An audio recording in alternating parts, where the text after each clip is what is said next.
Assalamualaikum warahmatullahi wabarakatuh. Saya Meira. Di sini saya akan membacakan buku Thinking Fast and Slow karya Daniel Kahneman. Buku ini terdapat 5 bagian yang di dalamnya ada 38 bab. Pendahuluan. Saya kira tiap penulis memikirkan satu keadaan ketika karyanya bisa memberi manfaat kepada pembaca. Keadaan yang saya pikirkan adalah di depan dispenser air minum di kantor, tempat para karyawan berbagi pendapat dan bertukar gosip. Saya berharap bisa memperkaya kosakata yang orang pakai ketika mereka membicarakan ketetapan dan pilihan orang lain, kebijakan baru perusahaan, atau keputusan investasi seorang kolega. Mengapa memikirkan gosip? Karena rasanya lebih gampang dan lebih asik mencari serta memberi label pada kesalahan orang lain dibandingkan kesalahan diri sendiri. Mempertanyakan apa yang kita percaya dan inginkan itu selalu sulit, apalagi kalau kita sedang paling perlu mempertanyakan. Tapi kita bisa mendapatkan manfaat dari pendapat bermutu pihak lain. Banyak di antara kita langsung menunggu bagaimana kawan dan kolega menilai pilihan kita. Oleh karena itu, mutu dan isi penilaian yang ditunggu itu penting. Yang diharapkan gosip cerdas adalah motif kuat untuk kritik diri secara serius, lebih kuat daripada kaul tahun baru untuk memperbaiki cara mengambil keputusan di pekerjaan dan rumah. Agar menjadi pendiagnosis andal, seorang dokter perlu mengetahui sejumlah besar label untuk penyakit yang masing-masing mengikat gagasan mengenai suatu penyakit dengan gejalanya, kemungkinan pendahulu dan penyebabnya, kemungkinan perkembangan dan akibatnya, serta kemungkinan penanganan untuk menyembuhkan atau mengurangi penyakit tersebut. Belajar kedokteran mencakup belajar bahasa kedokteran, pemahaman lebih mendalam atas pertimbangan dan pilihan, juga menuntut kosakata yang lebih kaya dibandingkan bahasa sehari-hari. Yang diharapkan dalam gosip cerdas adalah menemukan pola-pola khas pada kesalahan-kesalahan yang diperbuat orang. Kesalahan sistematis dikenal sebagai bias yang terjadi berulang kali secara terduga di keadaan tertentu. Misalnya ketika seorang pembicara yang ganteng dan percaya diri tampil di panggung, bisa diperkirakan bahwa para pendengar akan menilai kata-katanya lebih baik daripada yang selayaknya. Ketersediaan label diagnostik untuk bias ini, efek halo, membuat bias tersebut lebih gampang diantisipasi, dikenali, dan dimengerti. Ketika Anda ditanya apa yang Anda pikirkan, biasanya Anda bisa menjawab.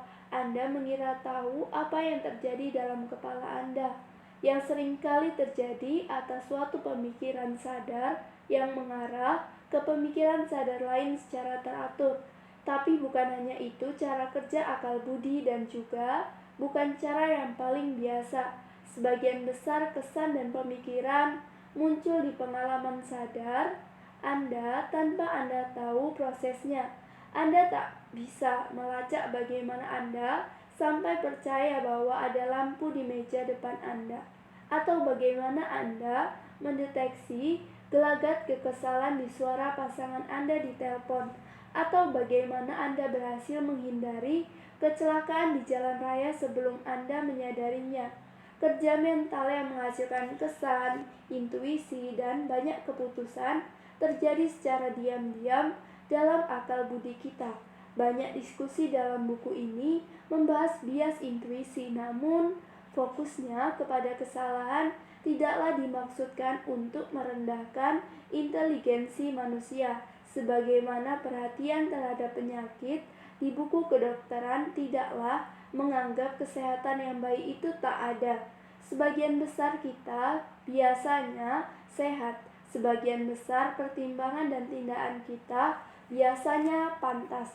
Selagi menjalani hidup, biasanya kita memperkenalkan diri kita dibimbing oleh pesan dan perasaan, dan keyakinan kita terhadap kepercayaan dan kesukaan intuitif kita biasanya terbukti benar, tapi tidak selalu benar. Kita seringkali tetap yakin biarpun kita keliru, dan pengamat yang objektif lebih bisa mendeteksi kesalahan kita daripada kita sendiri. Jadi inilah yang ingin saya berikan untuk percakapan di depan dispenser air minum. Perbaikan kemampuan mengenali dan mengerti kesalahan, pertimbangan serta pilihan pada orang lain dan kemudian pada diri kita sendiri dengan menyediakan bahasa yang lebih kaya dan tepat untuk membahasnya. Di setidaknya beberapa kasus, diagnosis yang akurat bisa menghasilkan saran penanganan untuk membatasi kerusakan yang sering disebabkan oleh pertimbangan dan pilihan yang buruk. Asal-usul buku ini menyajikan pemahaman saya saat ini mengenai pertimbangan dan pengambilan keputusan yang telah dibentuk oleh penemuan di bidang psikologi selama puluhan tahun terakhir. Namun gagasan-gagasan intinya berasal dari satu hari mujur pada 1969 ketika saya meminta seorang kolega menjadi pembicara tamu di kelas yang saya ampu di Fakultas Psikologi Universitas Ibrani Yerusalem. Amos Tversky saat itu adalah bintang terang di bidang riset keputusan, tidak cuma di bidang itu, tapi di semua bidang yang dia geluti. Jadi saya tahu kami bakal mendapat sesuatu yang menarik. Banyak kenalan Amos yang menganggap dia orang paling cerdas yang pernah mereka temui. Dia cemerlang, pandai bicara, dan karismatik. Dia juga diberkahi kemampuan kuat untuk mengingat lelucon dan menggunakan lelucon untuk menjelaskan. Kalau ada Amos, suasana tidak pernah membosankan. Dia waktu itu berumur 32 tahun, saya 35 tahun. Amos memberitahu kelas mengenai program riset yang sedang berjalan di University of Michigan untuk menjawab pertanyaan berikut, apakah manusia itu secara intuitif ahli dalam statistika? Sudah kita ketahui bahwa manusia itu secara intuitif ahli dalam tata bahasa. Pada umur 4 tahun, anak kecil sudah bisa mengikuti aturan tata bahasa ketika berbicara. Walau tidak tahu bahwa aturan itu ada, apakah manusia punya rasa intuitif yang sama terhadap kaidah-kaidah dasar statistika? Menurut Amos, jawabannya iya. Kami berdebat hangat di seminar dan akhirnya menyimpulkan jawaban yang lebih baik adalah tidak. Amos dan saya menikmati perdebatan itu dan menyimpulkan bahwa statistika intuitif adalah topik menarik yang asyik dijelajahi bersama. Jumat sesudahnya kami bertemu untuk makan siang di kafe Rimon, tempat nongkrong kesukaan kaum Bohemian dan profesor di Yerusalem, serta merencanakan penelitian atas intuisi statistika para peneliti ahli. Telah kami simpulkan di seminar bahwa intuisi kami berdua sendiri kurang memadai.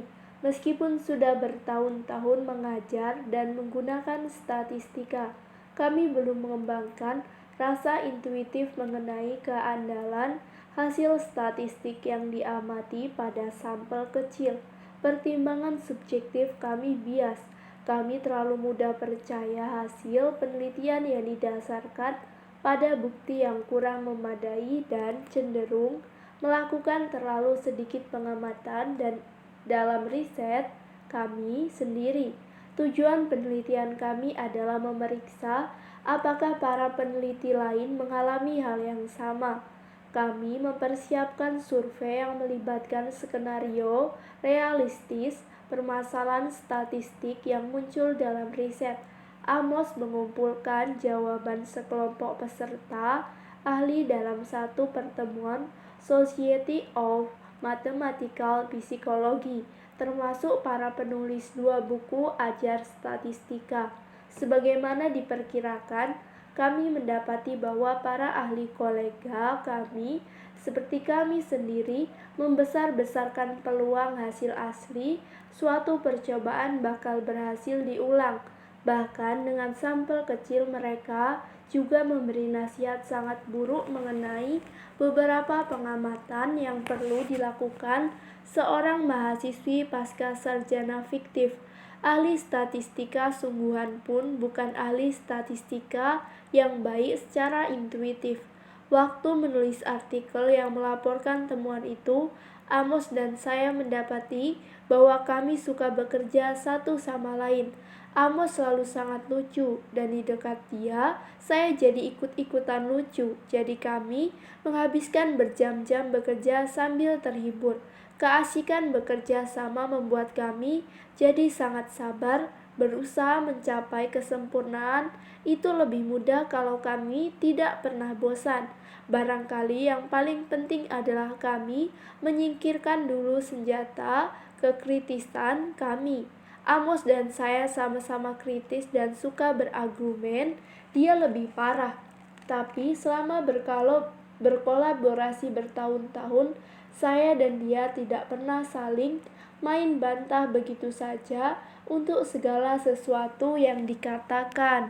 Memang satu kebahagiaan besar yang saya temukan dalam kolaborasi dengan Amos adalah dia sering bisa melihat inti gagasan saya lebih jelas daripada saya sendiri. Amos berpikir lebih logis, dengan orientasi ke teori dan kemampuan melihat arah yang teguh. Saya lebih intuitif dan berakar di psikologi persepsi yang menjadi sumber gagasan kami. Kami cukup mirip satu sama lain sehingga mudah saling mengerti, tapi cukup berbeda sehingga masih bisa saling mengagetkan. Kami mengembangkan rutinitas menghabiskan sebagian besar hari kerja bersama, seringkali sambil berjalan-jalan jauh. Selama 14 tahun, kolaborasi menjadi fokus kehidupan kami, dan pekerjaan kami dalam bertahun-tahun itu adalah yang terbaik yang pernah kami lakukan. Kami menjalani satu cara yang terus kami lakukan selama bertahun-tahun. Riset kami berupa percakapan, yaitu kami mengajukan pertanyaan-pertanyaan dan bersama-sama memeriksa jawaban intuitif kami. Tiap pertanyaan adalah satu percobaan kecil, dan kami melakukan banyak percobaan tiap hari. Kami tidak serius mencari jawaban yang benar untuk pertanyaan statistik yang kami ajukan. Tujuan kami adalah mengidentifikasi dan menganalisis jawaban intuitif yang pertama kali terbesit, yang pertama kali ingin diajukan, biarpun kami tahu jawaban itu salah. Kami percaya dengan tepat, ternyata bahwa intuisi apapun yang kami berdua dapatkan, itu didapatkan juga oleh banyak orang lain, dan kiranya mudah menunjukkan efeknya kepada pertimbangan. Suatu kali kami girang ketika menemukan bahwa kami punya gagasan-gagasan konyol yang sama mengenai profesi masa depan beberapa anak kecil yang kami kenal. Kami dapat mengenali calon pengacara berumur 3 tahun yang suka membantah, calon profesor yang kutu buku, calon psikoterapis yang empatik dan ingin tahu. Tentu saja prediksi-prediksi itu absurd, tapi kami tetap suka. Jelas pula bahwa intuisi kami dikuasai kemiripan tiap anak dengan stereotipe budaya terhadap profesi tertentu. Main-main prediksi itu membantu kami mengembangkan teori yang muncul di kepala kami waktu itu mengenai peran kemiripan dalam prediksi. Kami lalu mengetes dan mempertajam teori itu dalam lusinan percobaan. Misalnya, contoh ini. Selagi memikirkan pertanyaan berikut, anggaplah bahwa Steve dipilih secara acak dari sampel yang merupakan perwakilan. Seseorang dijabarkan oleh tetangganya sebagai berikut. Steve sangat pemalu dan penyendiri, selalu suka menolong, tetapi kurang tertarik kepada orang atau dunia nyata. Dia berjiwa lembut dan rapi, butuh keteraturan dan struktur, dan mengemari perincian. Apakah Steve seorang pustakawan atau petani? Kemiripan kepribadian Steve dengan stereotipe pustakawan langsung diperhatikan semua orang. Tapi pertimbangan statistik yang sama pentingnya hampir selalu diabaikan. Terpikirkah Anda bahwa untuk setiap satu pustakawan laki-laki di Amerika, ada 20 petani laki-laki? Karena ada jauh lebih banyak petani, hampir pasti bahwa ada lebih banyak orang berjiwa lembut dan rapi di atas traktor daripada di balik meja perpustakaan. Tapi kami mendapati para peserta percobaan kami mengabaikan statistik yang relevan dan hanya mengandalkan kemiripan. Kami usulkan mereka menggunakan kemiripan sebagai heuristik penyederhana, simplifying heuristic, atau taksiran kasar dalam membuat pertimbangan yang berat. Mengandalkan heuristik menyebabkan bias, kesalahan sistematis dalam prediksi. Pada kesempatan lain, Amos dan saya memikirkan jumlah perceraian di kalangan profesor di universitas kami. Kami perhatikan bahwa pertanyaan itu memicu pencarian ingatan mengenai para profesor yang bercerai yang kami kenal atau ketahui, dan bahwa kami menilai ukuran kategori berdasarkan kemudahan ingatan muncul. Kami sebut pengandalan terhadap kemudahan mengingat sebagai heuristik ketersediaan. Di salah satu penelitian, kami meminta peserta menjawab pertanyaan sederhana mengenai kata-kata dalam teks bahasa Inggris biasa. Pikirkanlah huruf K.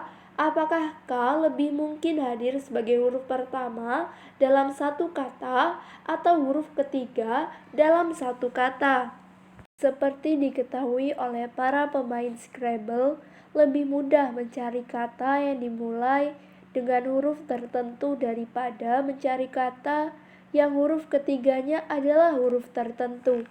Itu berlaku bagi semua huruf dalam alfabet. Oleh karena itu, kami memperkirakan para peserta akan membesar-besarkan frekuensi huruf yang muncul di posisi pertama. Bahkan bagi huruf-huruf seperti K, L, N, R, V yang memang lebih sering muncul di posisi ketiga dalam kata-kata bahasa Inggris. Lagi-lagi pengandalan heuristik menghasilkan bias yang bisa diprediksi dalam pertimbangan. Contohnya, saya baru-baru ini mulai meragukan kesan yang sudah lama saya pegang bahwa perzinahan lebih umum terjadi di kalangan politikus dibandingkan di antara para dokter atau pengacara. Saya malah mengajukan penjelasan untuk fakta itu, termasuk bahwa kekuasaan itu berefek afrodisiak dan banyaknya godaan hidup di luar rumah. Akhirnya saya sadar bahwa perilaku miring para politikus jauh lebih banyak diberitakan daripada perilaku miring pengacara dan dokter. Kesan intuitif saya dapat saja ditimbulkan oleh pilihan berita yang diliput wartawan dan pengandalan saya terhadap heuristik ketersediaan. Amos dan saya menghabiskan beberapa tahun mempelajari dan mendokumentasikan bias-bias pemikiran intuitif dalam berbagai tugas, memberikan probabilitas peristiwa, memperkirakan masa depan, menilai hipotesis, dan menakar frekuensi. Pada tahun kelima kolaborasi kami sajikan temuan utama kami di majalah Science, yang dibaca kaum cendekia berbagai disiplin ilmu. Artikel itu yang disajikan kembali di akhir buku ini berjudul Judgment Under Uncertainty, Heuristic and Biases. Pertimbangan dalam ketidakpastian, heuristik, dan bias. Artikel tersebut menjabarkan berbagai jalan pintas penyederhana dalam pemikiran intuitif dan menjelaskan sekitar 20 bias sebagai perwujudan ke semua heuristik itu. Juga menunjukkan peran heuristik dalam pertimbangan. Para ahli sejarah sains sering memperhatikan bahwa pada waktu tertentu, kaum cendekia di bidang tertentu cenderung memiliki asumsi-asumsi dasar yang sama terhadap bidang mereka. Ilmuwan sosial pun termasuk. Mereka mengandalkan suatu pandangan mengenai hakikat manusia yang menjadi latar belakang sebagian besar diskusi mengenai perilaku tertentu, tapi jarang dipertanyakan. Para ilmuwan sosial 1970-an umumnya menerima dua gagasan mengenai hakikat manusia.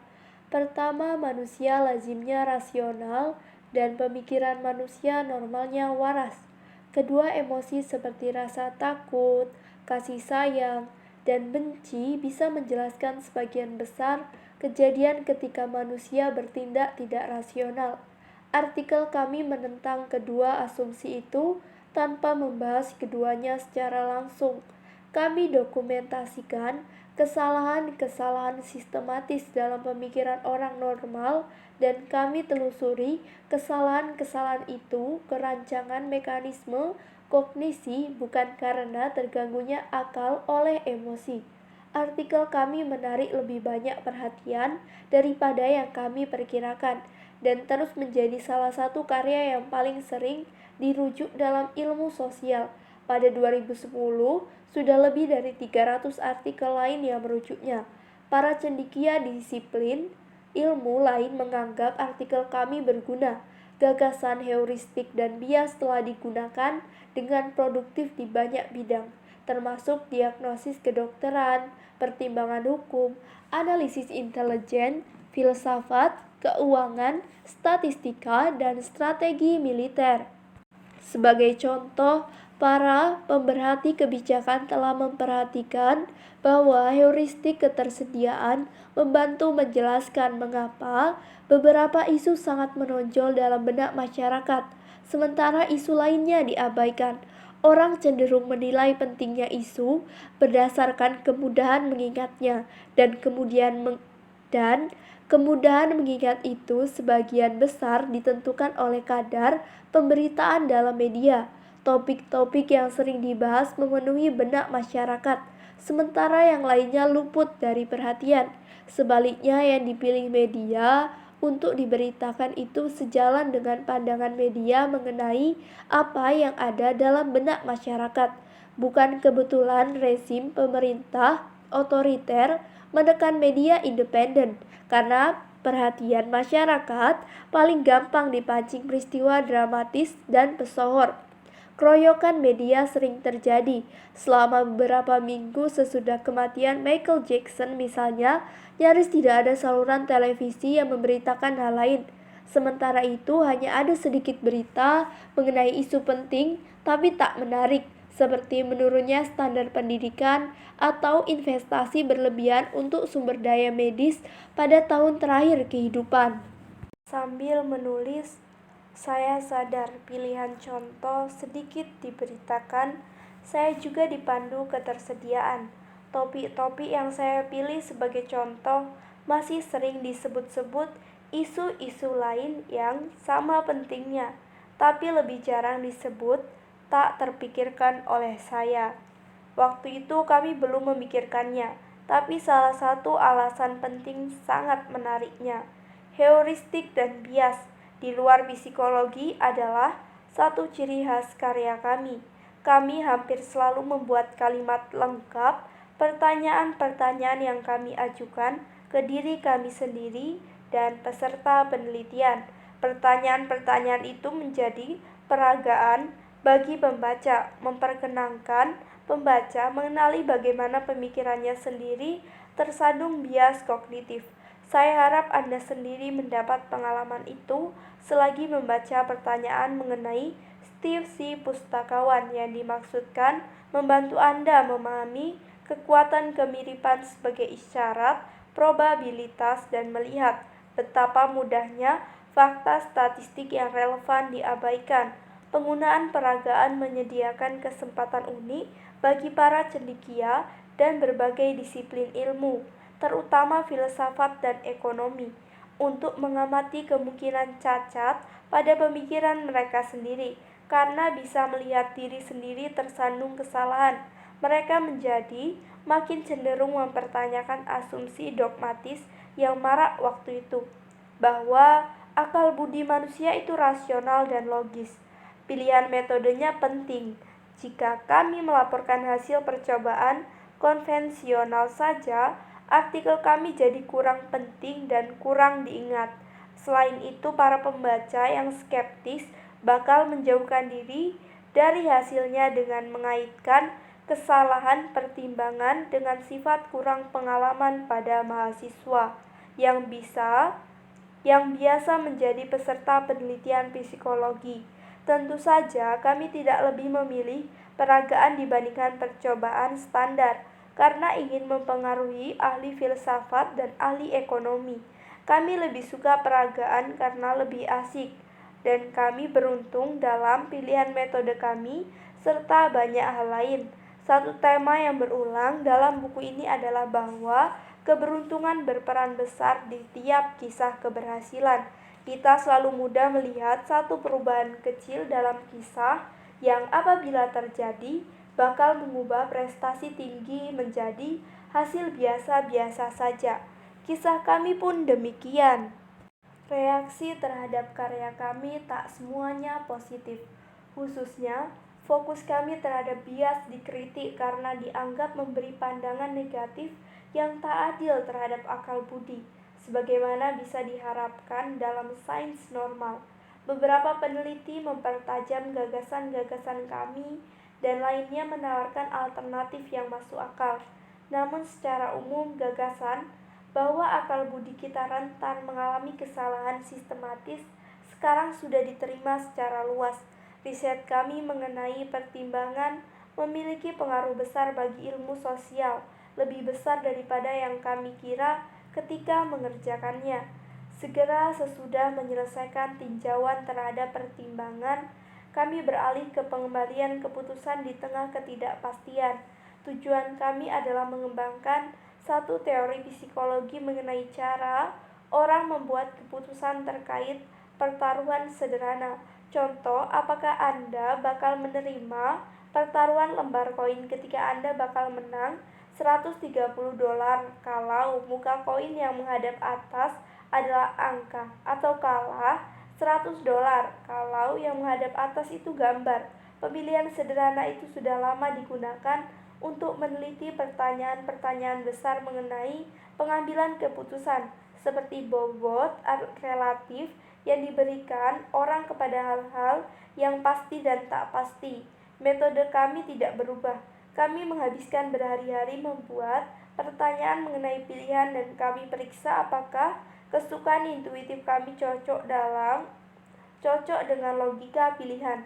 Sekali lagi, sebagaimana pada pertimbangan, kami menemukan bias sistematik di keputusan kami sendiri, kesukaan intuitif yang selalu melanggar aturan pemilihan rasional.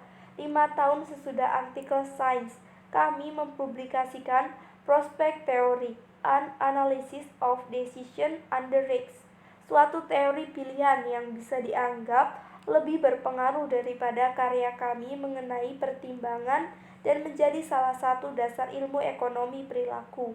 Sampai akhirnya terpisahkan secara geografis, Amos dan saya menikmati nasib baik berupa akal budi bersama yang lebih unggul daripada kepala kami masing-masing, serta hubungan yang membuat pekerjaan kami tak hanya produktif tapi juga asik.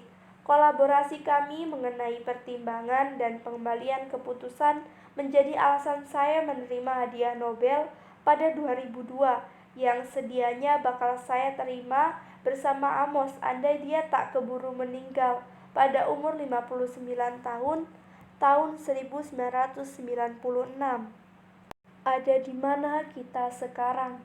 Buku ini tidak dimaksudkan sebagai laporan lengkap mengenai riset awal yang saya lakukan bersama Amos, karena tugas itu sudah bisa dilakukan banyak penulis lain selama bertahun-tahun.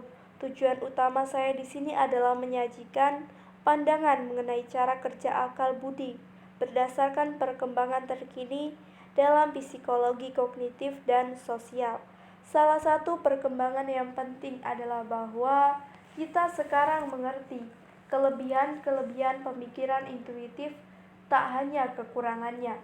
Amos dan saya tidak membahas intuisi akurat melebihi pertanyaan ringan bahwa heuristik pertimbangan cukup berguna tapi kadang menyebabkan kesalahan parah dan sistematis. Kami berfokus pada bias karena kami anggap bias itu sendiri menarik dan karena bias memberi bukti untuk heuristik pertimbangan. Kami tidak bertanya kepada diri sendiri apakah semua pertimbangan intuitif dalam ketidakpastian dihasilkan oleh heuristik yang kami pelajari. Sekarang sudah jelas bahwa jawabannya tidak. Khususnya intuisi akurat, para pakar lebih baik dijelaskan dengan efek latihan yang berlangsung lama dibandingkan heuristik. Kita sekarang bisa membuat gambar yang lebih kaya dan berimbang dengan keahlian dan heuristik menjadi dua dasar pertimbangan intuitif dan pilihan. Psikologi Gary Klein bercerita mengenai regu pemadam kebakaran yang memasuki rumah yang dapurnya terbakar. Tak lama sesudah mereka mulai menyemprotkan air dengan selang ke dapur, si komandan berteriak, "Ayo keluar!" Tanpa sadar mengapa, lantai dapur langsung runtuh sesudah para pemadam kebakaran pergi dari sana. Si komandan baru belakangan sadar bahwa kebakaran itu tidak berisik, tak seperti biasanya, dan telinganya terasa lebih panas. Bersama-sama, kesan-kesan tersebut memicu apa yang dia sebut indera keenam pendeteksi bahaya. Dia tidak tahu apa yang tidak beres, tapi dia tahu ada yang tidak beres. Ternyata pusat kebakaran bukan di dapur, melainkan di ruang bawah tanah, di bawah lantai yang diinjak para pemadam kebakaran. Kita semua pernah mendengar cerita intuisi pakar, jago catur yang melewati orang-orang yang bermain catur di pinggiran jalan, lalu berkata, "Putih skakmat dalam 3 langkah," tanpa perlu memperhatikan lama-lama, atau dokter yang langsung memberi diagnosis rumit sesudah melihat sekilas pasien. Intuisi pakar kita anggap ajaib, tapi sebenarnya tidak. Malah kita semua melakukan tindakan intuisi pakar berkali-kali tiap hari. Sebagian besar kita bisa mendeteksi rasa marah pada kata pertama yang terdengar dalam percakapan telepon, menyadari bahwa kita sedang dibicarakan ketika kita masuk ke ruangan tempat orang-orang mengobrol dan bereaksi cepat terhadap tanda-tanda kecil yang menunjukkan pengendara mobil di jalur sebelah membahayakan. Kemampuan intuitif harian kita tak lebih ajaib daripada intuisi mengejutkan seorang pemadam kebakaran atau dokter berpengalaman, hanya lebih umum. Psikologi intuisi akurat tak melibatkan keajaiban. Barangkali pertanyaan singkat terbaik mengenainya adalah yang diajukan Herbert Simon yang hebat, yang mempelajari para juara catur dan menunjukkan bahwa sesudah ribuan jam berlatih mereka memandang biji-biji catur dengan cara yang berbeda dari orang kebanyakan. Anda bisa merasakan ketidaksabaran Simon terhadap pengajaiban intuisi pakar ketika dia menulis situasi menyediakan petunjuk. Petunjuk membuat sang pakar mengakses informasi yang disimpan dalam ingatan, dan informasi memberi jawaban. Intuisi itu tak kurang tak lebih adalah pengenalan. Kita tidak terkejut ketika ada anak umur 2 tahun melihat anjing dan berkata, "Doggy," karena kita terbiasa dengan anak yang belajar mengenali dan menyebut nama benda. Simon menganggap keajaiban intuisi pakar itu sama saja. Intuisi yang valid berkembang ketika pakar belajar mengenali unsur-unsur familiar dalam situasi baru dan bertindak sesuai dengan petunjuk. Pertimbangan intuitif yang baik langsung muncul dalam benak sebagaimana Doggy. Sayangnya tidak semua intuisi profesional muncul dari pengalaman sejati. Bertahun-tahun lalu saya mengunjungi Safe Investment Office, satu perusahaan finansial besar yang memberitahu saya bahwa dia baru saja menginvestasikan beberapa puluh juta dolar dalam saham Ford Motor Company. Waktu saya tanya bagaimana dia sampai ke keputusan itu, dia menjawab bahwa dia baru saja mendatangi pameran mobil dan terkesan, "Wah, mereka jago sekali bikin mobil," adalah penjelasannya. Dia menyatakan bahwa dia percaya perasaan nalurinya dan dia puas dengan dirinya sendiri serta keputusannya. Saya heran karena dia rupanya tidak mempertimbangkan satu pertanyaan yang bakal dianggap relevan oleh ahli ekonomi. Apakah harga saham Ford sedang turun? Dia justru mendengar intuisinya. Dia suka mobil Ford, dia suka perusahaan itu, dan dia suka gagasan memiliki saham Ford. Dari yang kita ketahui mengenai akurasi pemilik saham, masuk akal lah bila kita anggap dia tidak tahu apa yang dia lakukan. Heuristik khusus yang dipelajari Amos dan saya hanya sedikit membantu memahami bagaimana si eksekutif memilih berinvestasi pada saham Ford, tetapi konsepsi heuristik yang lebih luas sekarang sudah ada dan bisa memberi gambaran yang bagus. Satu kemajuan penting adalah sekarang diketahui emosi berpengaruh jauh lebih besar dalam pemahaman kita mengenai pertimbangan dan pilihan intuitif. Keputusan si eksekutif sekarang bakal disebut sebagai contoh heuristik afeksi, yaitu pertimbangan dan keputusan yang langsung dibimbing oleh perasaan suka dan tak suka tanpa penalaran. Ketika menghadapi suatu masalah, memilih langkah dalam permainan catur, atau memutuskan berinvestasi di satu saham, mekanisme pemikiran intuitif bekerja sebaik mungkin. Jika individu yang menghadapi masalah punya kepakaran yang relevan, dia akan mengenali situasinya dan solusi intuitif yang terpikir olehnya kemungkinan akan tepat. Itulah yang terjadi ketika seorang jago catur memandang papan catur dengan posisi biji catur tertentu. Semua langkah yang langsung terpikir olehnya kuat. Ketika persoalannya sukar dan solusi pakar tak tersedia, intuisi masih berusaha. Jawaban mungkin segera muncul dalam benak, tapi bukan jawaban bagi persoalan asli. Persoalan yang dihadapi si eksekutif, haruskah saya berinvestasi pada saham Ford? Itu sukar, tapi jawaban untuk persoalan yang lebih mudah dan ada hubungannya. Apakah saya suka mobil Ford? Langsung muncul dalam pikirannya dan menentukan pilihannya. Itulah inti heuristik intuitif. Ketika menghadapi pertanyaan sukar, seringkali kita malah menjawab persoalan lain yang lebih mudah. Biasanya tanpa menyadari pertanyaannya berganti. Pencarian spontan atas solusi intuitif kadang gagal. Tidak ada solusi pakar atau jawaban heuristik yang terpikir. Dalam kasus-kasus seperti itu, seringkali kita mendapati diri beralih ke cara pikir yang lebih lambat, lebih hati-hati, dan lebih butuh usaha.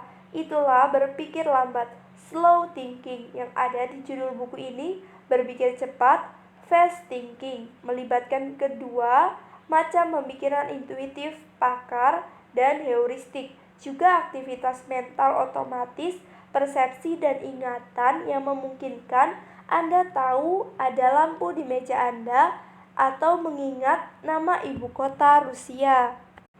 Pembedaan antara berpikir cepat dan lambat telah diteliti banyak psikologi selama 25 tahun terakhir.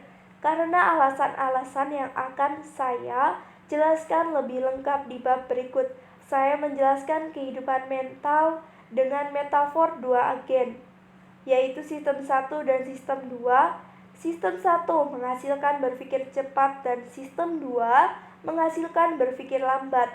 Saya menyebut ciri-ciri pemikiran intuitif dan deliberatif seolah-olah keduanya merupakan sifat dan pembawaan dua karakter dalam akal budi Anda. Dalam gambaran yang muncul dari penelitian terkini, sistem 1 yang intuitif lebih berpengaruh daripada yang dikesankan pengalaman Anda dan diam-diam menjadi pembuat banyak pilihan dan pertimbangan Anda. Sebagian besar isi buku ini membahas cara kerja sistem 1 dan saling berpengaruh antara sistem 1 dan sistem 2. Ada apa berikutnya? Buku ini dibagi menjadi 5 bagian. Bagian 1 menyajikan unsur-unsur dasar pendekatan dua sistem terhadap pertimbangan dan pilihan. Di dalamnya dibahas pembedaan antara operasi otomatis sistem 1 dan operasi terkendali sistem 2, serta menunjukkan bagaimana ingatan asosiatif inti sistem 1 terus-menerus membangun penafsiran yang koheren mengenai apa yang terjadi di dunia kita setiap saat.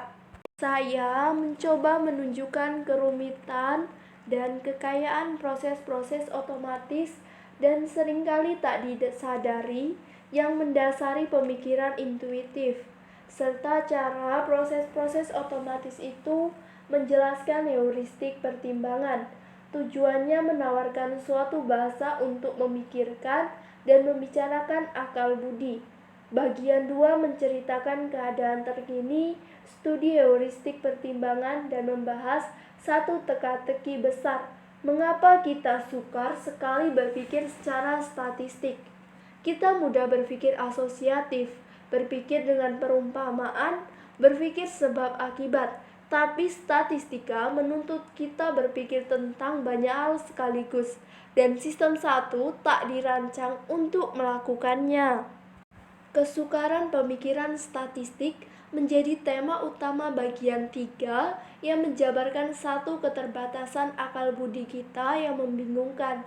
Terlalu yakinnya kita dengan apa yang kita percayai, kita ketahui, dan ketidakmampuan kita mengakui kadar ketidaktahuan kita serta ketidakpastian dunia tempat kita tinggal. Kita mudah melebih-lebihkan pengetahuan kita mengenai dunia dan meremehkan peran faktor kebetulan dalam segala kejadian.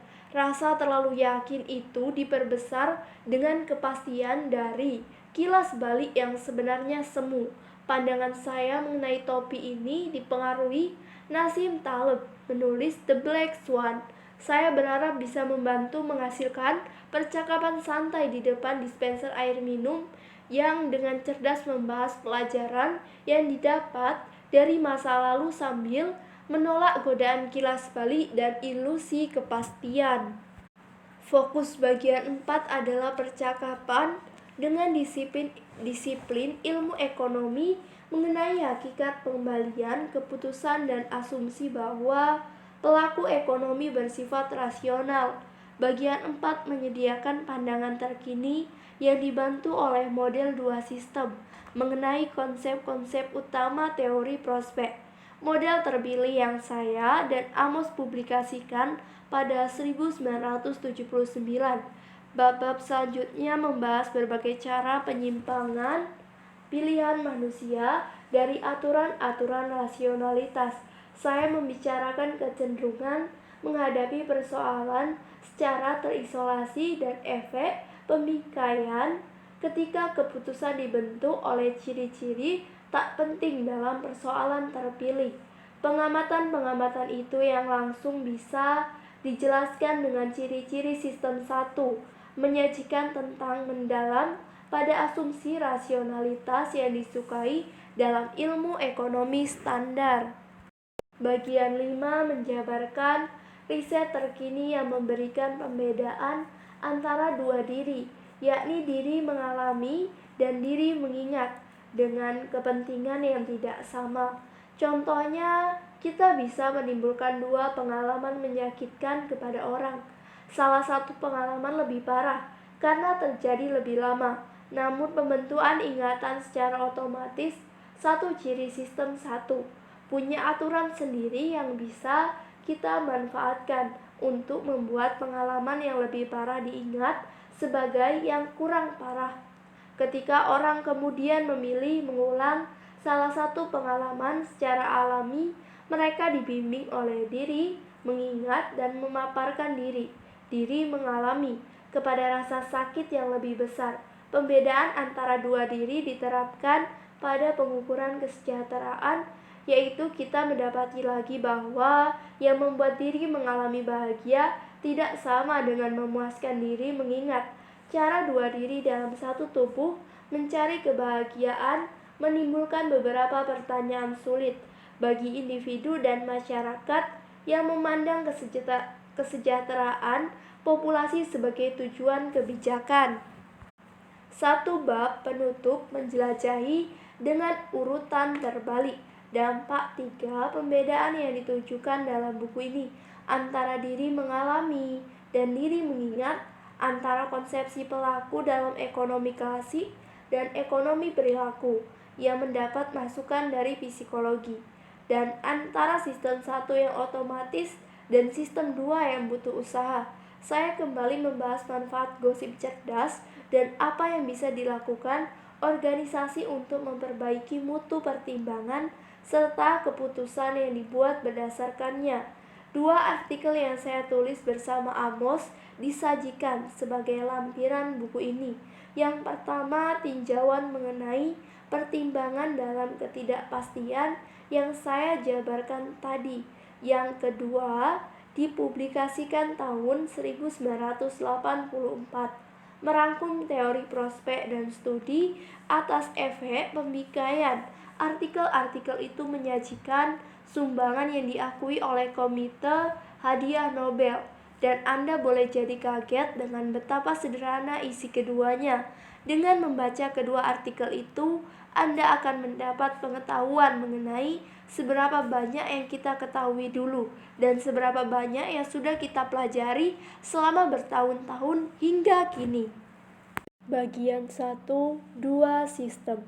Bagian ini terdiri dari 9 bab, yaitu bab pertama, tokoh-tokoh dalam cerita, bab kedua, perhatian dan usaha, bab ketiga, si pengendali yang malas, bab keempat, mesin pembuat kaitan, bab kelima, kemudahan kognitif, bab keenam, norma, kejutan, dan penyebab, bab ketujuh, mesin untuk melompat ke kesimpulan, bab 8, cara pertimbangan terjadi, bab 9, menjawab pertanyaan yang lebih mudah. Bab 1, tokoh-tokoh dalam cerita. Untuk mengamati akal budi Anda dalam mode otomatis, lihatlah gambar berikut. Saya akan meletakkannya di description box sebagai gambar pertama. Pengalaman Anda sewaktu melihat wajah si perempuan memadukan dengan mulus apa yang biasanya kita sebut melihat dan berpikir intuitif. Sebagaimana Anda langsung yakin bahwa rambutnya berwarna gelap, Anda juga tahu dia marah. Selain itu, pandangan Anda merentang ke masa depan. Anda merasa perempuan ini akan mengeluarkan kata-kata tidak baik, barangkali dengan suara keras dan melengking. Dugaan apa yang akan dia lakukan langsung terbayang secara otomatis, tanpa Anda perlu berusaha. Anda tidak berusaha menilai isi hati si perempuan atau menebak-nebak apa yang akan dia lakukan, dan reaksi Anda terhadap gambar itu tidak terasa seperti sesuatu yang dilakukan. Reaksi itu terjadi begitu saja. Itulah contoh berpikir cepat. Sekarang perhatikan soal berikut. 17 dikali 24. Anda langsung tahu bahwa soal itu adalah perkalian, dan mungkin tahu bahwa Anda bisa menyelesaikannya dengan kertas dan pensil. Kalau tidak bisa di luar kepala Anda juga punya pengetahuan intuitif samar mengenai kisaran kemungkinan jawabannya. Anda kiranya cepat tahu bahwa 12.609 dan 123 sama-sama kecil kemungkinannya menjadi jawaban soal tersebut. Namun, Tanpa menghabiskan waktu mengerjakan soal itu, Anda tak bakal yakin jawabannya bukan 568. Jawabannya yang tepat tak langsung terpikir, dan Anda merasa Anda dapat memilih untuk menghitungnya atau tidak. Jika belum melakukannya, sebaiknya Anda coba kerjakan soal itu sekarang, setidaknya sebagian. Anda mengalami berpikir lambat selagi menjalani serangkaian langkah. Pertama, dari ingatan Anda, ambil program kognitif perkalian yang dipelajari di sekolah, lalu gunakan. Menghitung butuh usaha. Anda merasakan beban menyimpan banyak bahan dalam ingatan karena perlu tahu di mana posisi Anda dan kemana tujuan Anda, sambil menyimpan hasil sementara. Prosesnya adalah usaha mental disengaja, butuh usaha dan teratur. Prototipe berpikir lambat, perhitungan bukan hanya peristiwa di kepala. Tubuh Anda juga terlibat. Otot-otot Anda menegang, tekanan darah Anda naik, dan denyut jantung makin cepat. Orang yang memandangi mata Anda dari dekat ketika Anda mengerjakan soal bakal melihat pupil Anda melebar. Pupil Anda kembali ke ukuran normal sesudah soal selesai dikerjakan. Ketika Anda mendapat jawabannya 408 atau menyerah. 2. Sistem. Selama puluhan tahun para psikologi sangat tertarik dengan dua cara berpikir yang dipicu gambar, perempuan marah dan soal perkalian, serta menawarkan banyak label untuk keduanya.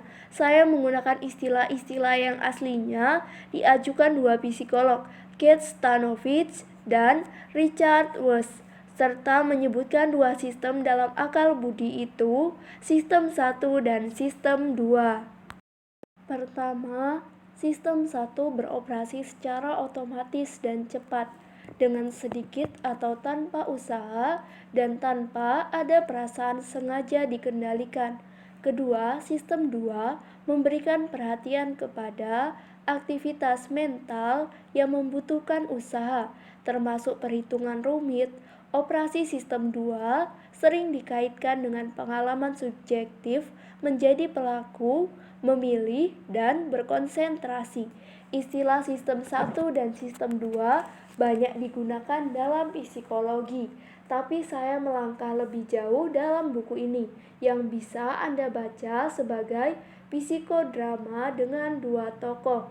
Ketika berpikir mengenai diri sendiri, kita menganggap diri kita sistem 2, diri yang sadar, bernalar, memiliki kepercayaan, membuat pilihan, memutuskan apa yang dipikirkan dan dilakukan. Walau sistem 2 percaya bahwa dirinya adalah pelaku utama, sistem 1 yang otomatislah yang menjadi tokoh utama buku ini. Saya menjabarkan sistem 1 sebagai pihak yang dengan mudah memunculkan kesan dan rasa yang menjadi sumber utama kepercayaan gamblang serta pilihan sengaja pada sistem 2. Operasi otomatis sistem 1 menghasilkan pola gagasan yang ternyata rumit, tapi hanya sistem 2 yang lebih lambat, yang bisa membangun pemikiran dalam langkah-langkah teratur. Saya juga menjabarkan keadaan ketika sistem 2 mengambil alih, menandingi impuls dan asosiasi bebas sistem 1. Anda akan diajak berpikir mengenai kedua sistem sebagai pelaku-pelaku dengan kemampuan, keterbatasan, dan fungsi tersendiri. Ini beberapa contoh kegiatan otomatis yang terkait sistem 1, diurutkan berdasarkan perkiraan kasar kerumitan. 1. Mendeteksi bahwa satu benda berjarak lebih jauh ke kita daripada benda lain. 2. Menunjuk sumber bunyi yang mendadak terdengar. 3. Menyelesaikan kalimat roti. Dan 4. Memasang muka jijik ketika diperlihatkan gambar seram. 5. Menangkap rasa bermusuhan dalam semua orang. 6. Menjawab 2 tambah 2 sama dengan 7. Membaca kata-kata di papan iklan besar. 8. Menyetir mobil di jalan kosong. 9. Menemukan langkah kuat dalam catur jika Anda jago catur. 10. Mengerti kalimat-kalimat sederhana. 11. Mengenali bahwa jiwa lembut dan rapi serta menggemari perincian itu menyerupai stereotipe satu profesi. Semua peristiwa mental itu juga terkait dengan si perempuan marah. Semuanya terjadi secara otomatis dan tidak atau hanya perlu sedikit usaha. Kemampuan sistem satu mencakup keahlian bawaan yang kita miliki bersama-sama hewan lain. Kita terlahir dalam keadaan siap mempersepsi dunia di sekitar kita, mengenali benda, mengarahkan perhatian, menghindari kerugian, dan takut laba-laba. Kegiatan mental lain menjadi cepat dan otomatis melalui praktik berulang-ulang. Sistem satu mempelajari hubungan antar gagasan. Apa ibu kota Prancis? Juga punya keahlian yang dipelajari seperti membaca dan memahami nuansa situasi sosial. Beberapa keahlian seperti menemukan langkah kuat dalam catur hanya didapat oleh pakar spesialis. Yang lain dimiliki banyak orang. Mendeteksi kemiripan gambar kepribadian dengan stereotipe profesi memerlukan pengetahuan luas mengenai bahasa dan budaya yang dimiliki oleh sebagian besar kita. Pengetahuan itu disimpan dalam ingatan dan diakses tanpa diniatkan dan diusahakan. Beberapa aksi mental di daftar tadi sepenuhnya tanpa disengaja. Anda tak bisa menahan diri dari mengerti kalimat sederhana dalam bahasa Anda atau mengetahui asal bunyi keras yang tak terduga. Juga tak bisa mencegah diri sendiri agar tak tahu 2 tambah 2 adalah 4. Atau berpikir mengenai Paris ketika ada yang menyebut ibu kota Prancis.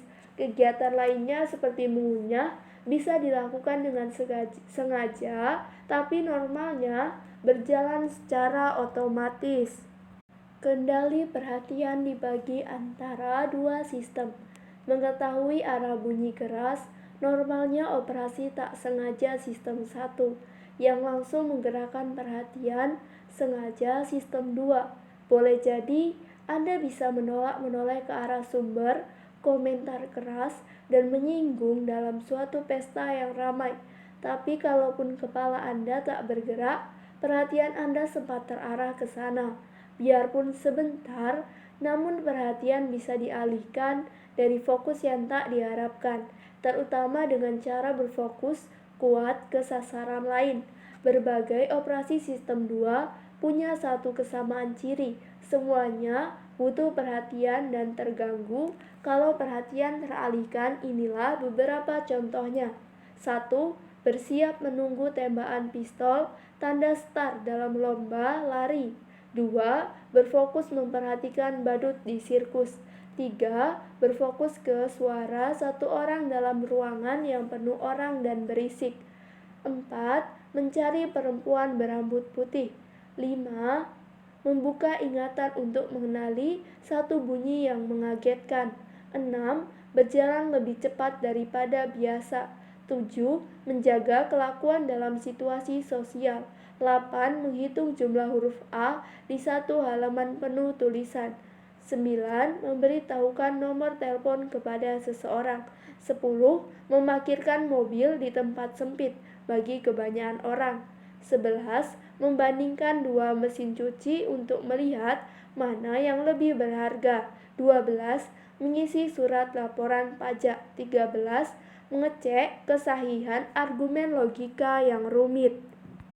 Dalam semua situasi itu, Anda harus memberi perhatian, dan Anda akan kurang berhasil atau gagal melakukan tugas-tugas tersebut jika Anda tak siap atau perhatian Anda tak tertuju ke tempat yang benar. Ucapan yang sering digunakan, perhatikan, itu tepat.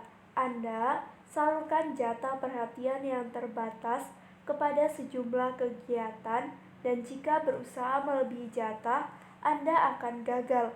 Tanda suatu kegiatan itu butuh usaha adalah bila kegiatan itu bisa bentrok dengan kegiatan lain yang butuh usaha sehingga sulit atau mustahil dilakukan berbarengan dengan kegiatan lain.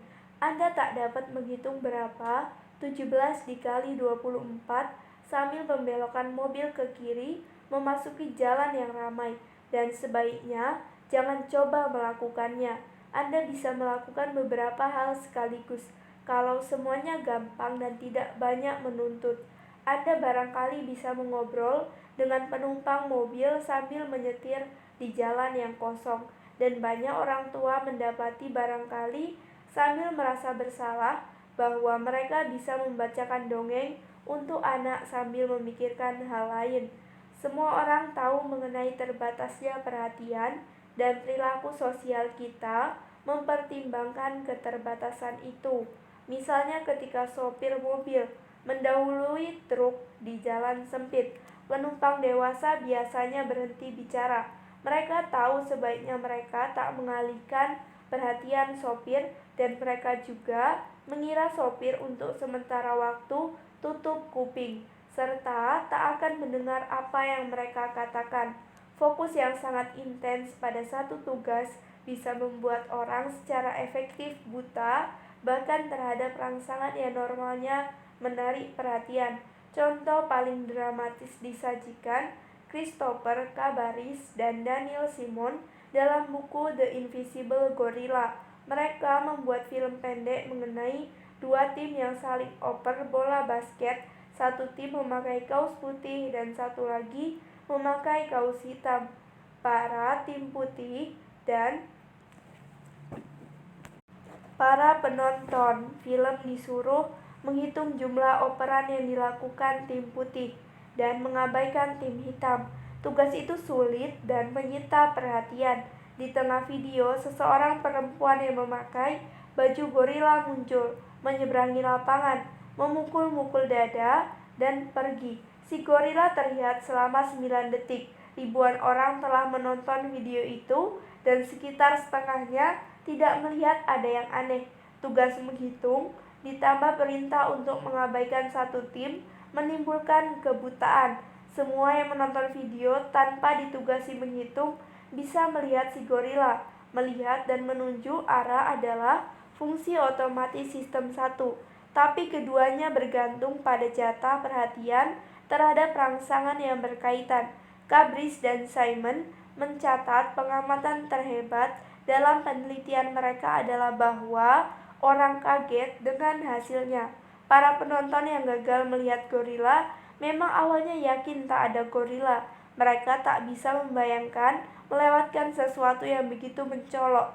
Penelitian gorila menggambarkan dua fakta penting mengenai akal budi kita.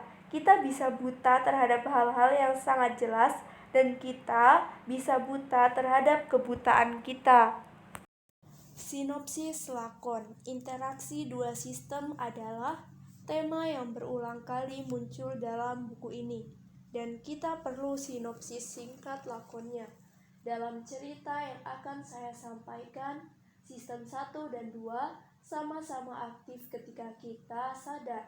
Sistem 1 berjalan secara otomatis dan sistem 2 normalnya berada dalam mode santai dengan sedikit usaha, memanfaatkan hanya sebagian kapasitasnya.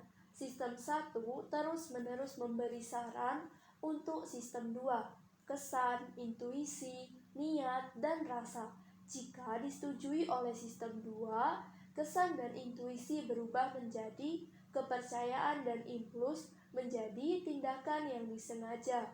Kalau semuanya berjalan lancar, sebagaimana lebih sering terjadi, sistem 2 menerima saran sistem 1 dengan sedikit atau tanpa modifikasi. Secara umum, Anda mempercayai kesan Anda serta bertindak sesuai hasrat Anda, dan itu baik-baik saja biasanya.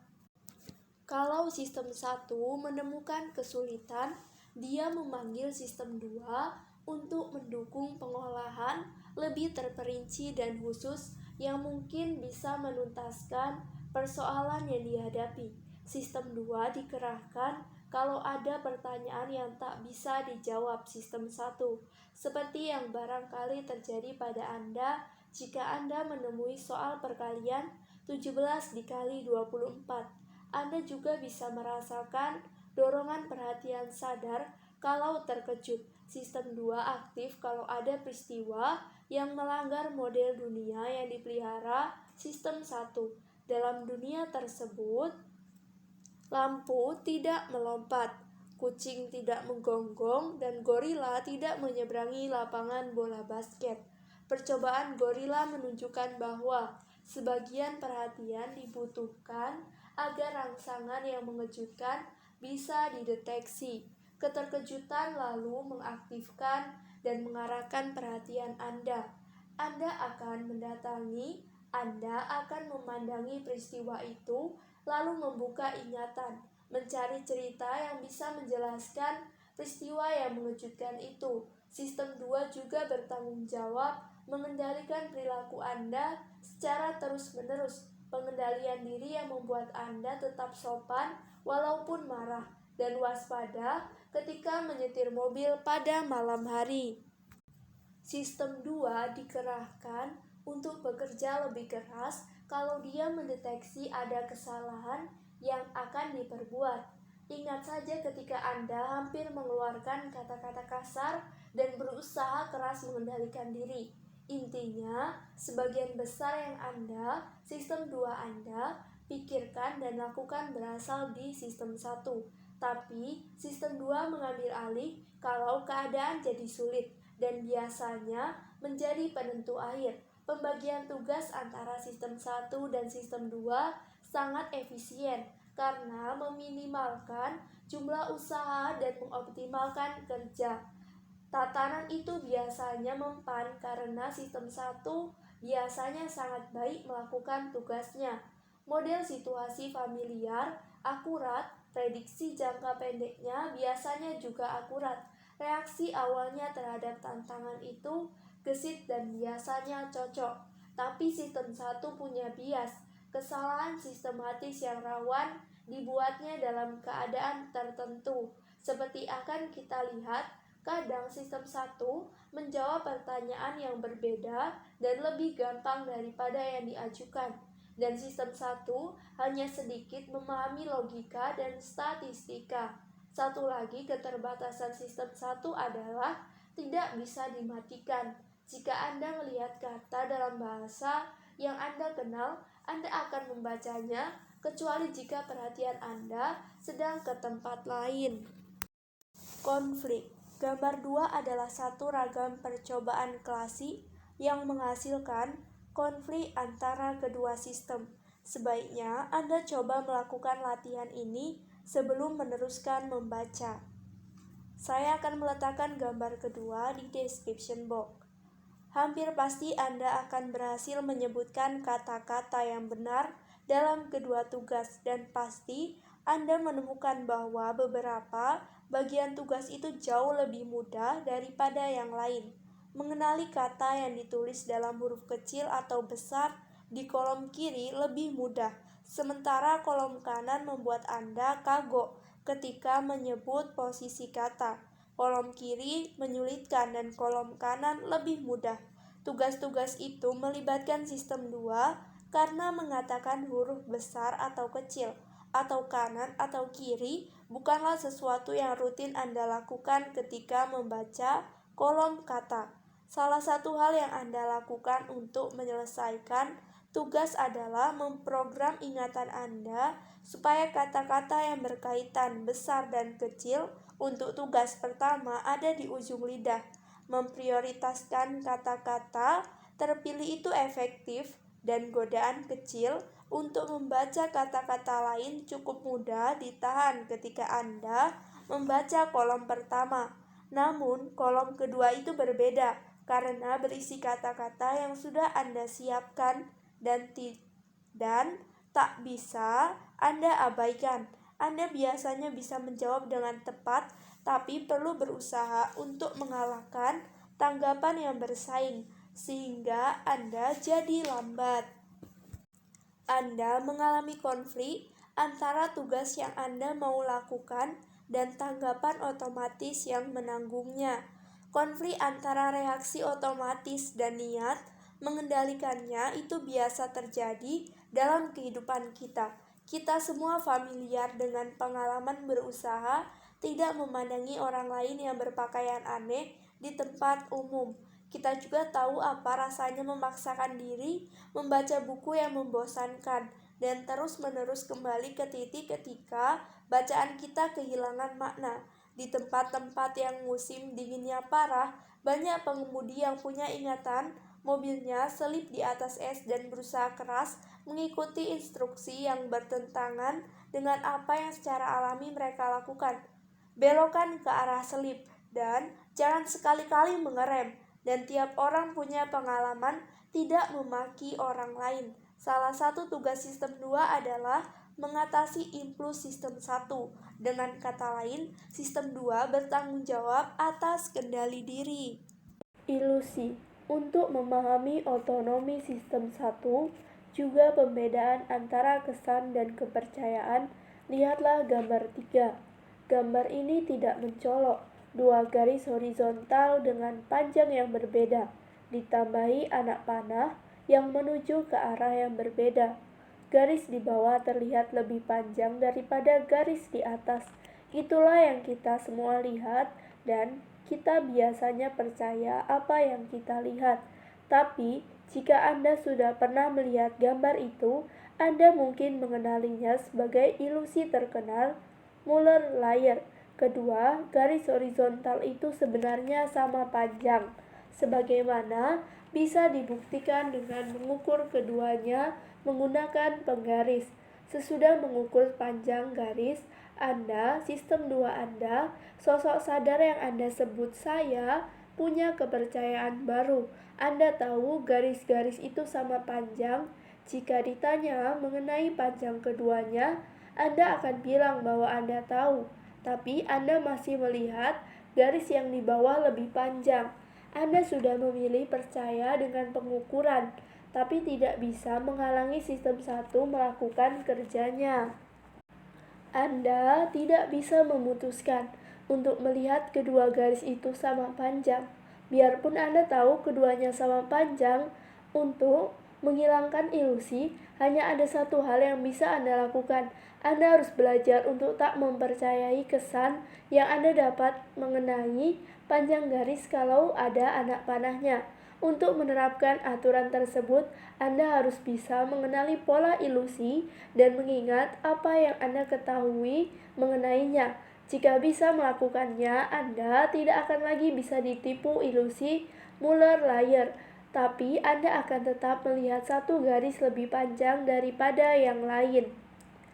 Tidak semua bersifat visual. Ada ilusi pemikiran yang kita sebut ilusi kognitif. Sewaktu masih mahasiswa pasca sarjana, saya menghadiri beberapa kuliah psikoterapi. Dalam salah satu kuliah tersebut, dosen kami membagi secuplik kebijakan klinis. Ini yang dia katakan, kalian kadang akan bertemu pasien yang bercerita mengenai banyak kegagalan penanganan terdahulu. Dia sudah menjalani beberapa perawatan dan semuanya gagal. Si pasien bisa menjabarkan dengan jelas bagaimana para terapis gagal memahaminya, tapi dia langsung melihat bahwa kalian berbeda. Kalian merasakan hal yang sama, yakin bahwa kalian memahaminya dan akan bisa membantu.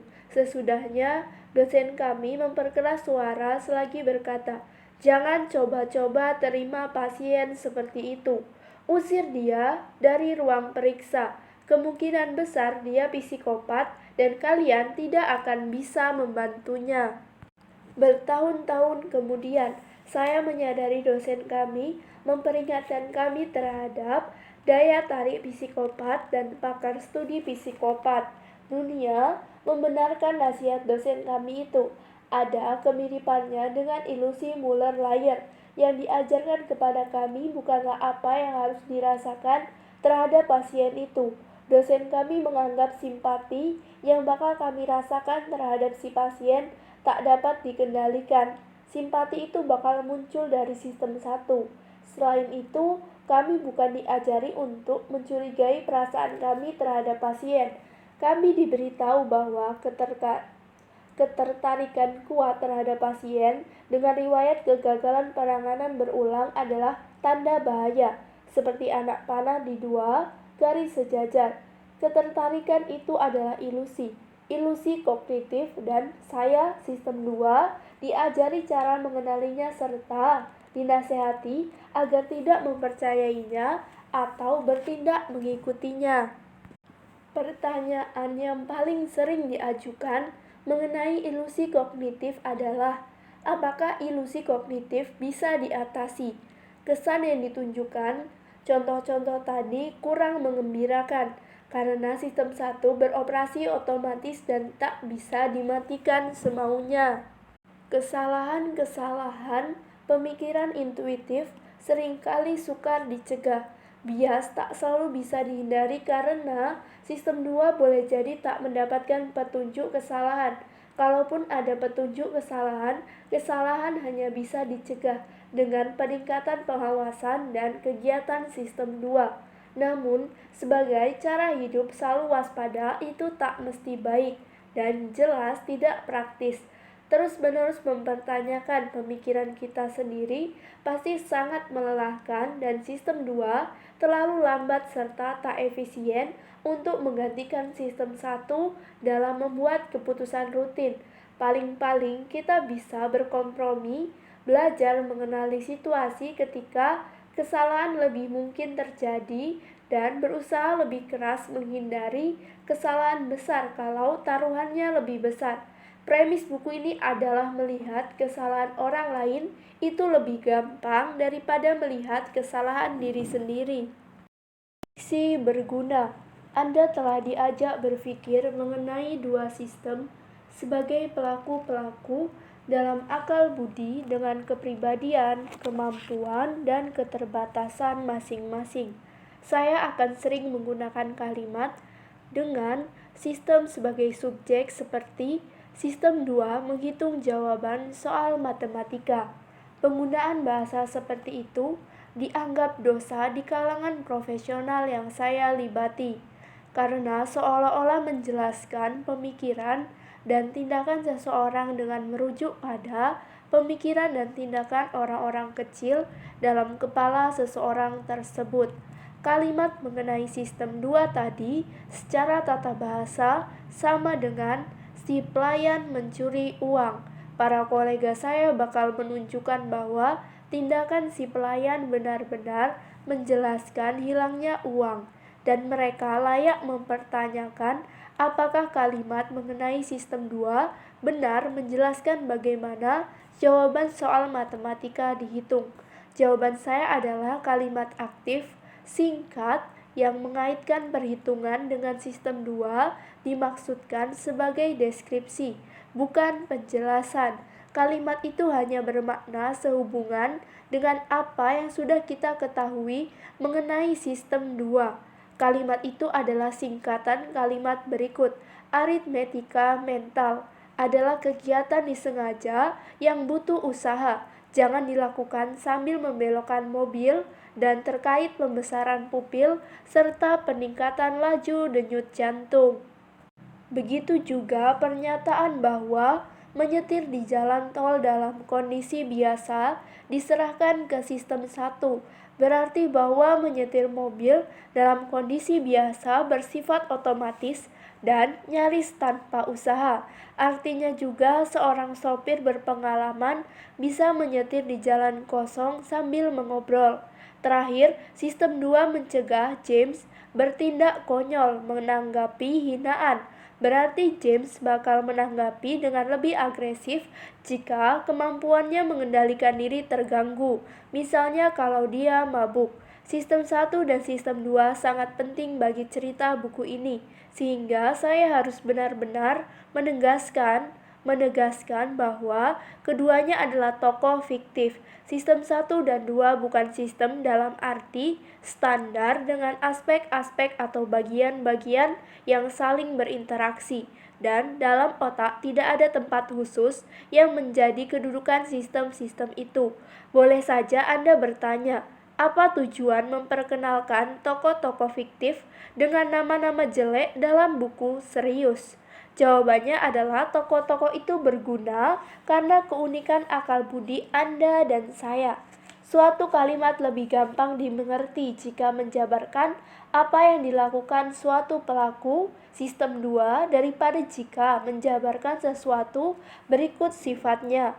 Dengan kata lain, sistem 2 adalah subjek yang lebih bagus untuk kalimat daripada aritmetika mental. Akal budi khususnya sistem 1 tampaknya punya kecakapan lebih untuk membangun dan menafsirkan cerita mengenai pelaku-pelaku aktif yang punya kepribadian, kebiasaan, dan kemampuan. Dengan cepat, Anda membentuk pendapat negatif terhadap si pelayan yang mencuri. Anda memperkirakan dia akan melakukan hal-hal buruk lainnya dan Anda akan mengingatnya untuk sementara. Itu juga yang saya harapkan bagi istilah dua sistem. Mengapa menyebut kedua sistem 1 dan sistem 2, bukan sistem otomatis dan sistem berusaha yang lebih deskriptif? Alasan sederhana, sistem otomatis lebih panjang diucapkan daripada sistem 1, sehingga makan lebih banyak tempat dalam ingatan kerja Anda. Itu penting karena apapun yang memenuhi ingatan kerja Anda mengurangi kemampuan Anda berpikir. Sebaiknya Anda memperlakukan sistem 1 dan sistem 2 sebagai julukan, seperti Bob dan Joe, untuk menunjukkan tokoh-tokoh yang akan Anda kenal sepanjang buku ini. Sistem-sistem fiksi mempermudah saya berpikir mengenai pertimbangan dan pilihan, serta mempermudah Anda memahami apa yang saya katakan. Bicara tentang sistem 1 dan sistem 2, dia mendapat kesan, tapi sebagai kesan itu ilusi. Ini tanggapan murni sistem 1. Dia bereaksi terhadap ancaman sebelum sadar bahwa itu ancaman. Ini sistem 1. Anda yang berbicara, perlambat dan biarkan sistem 2 Anda mengambil alih.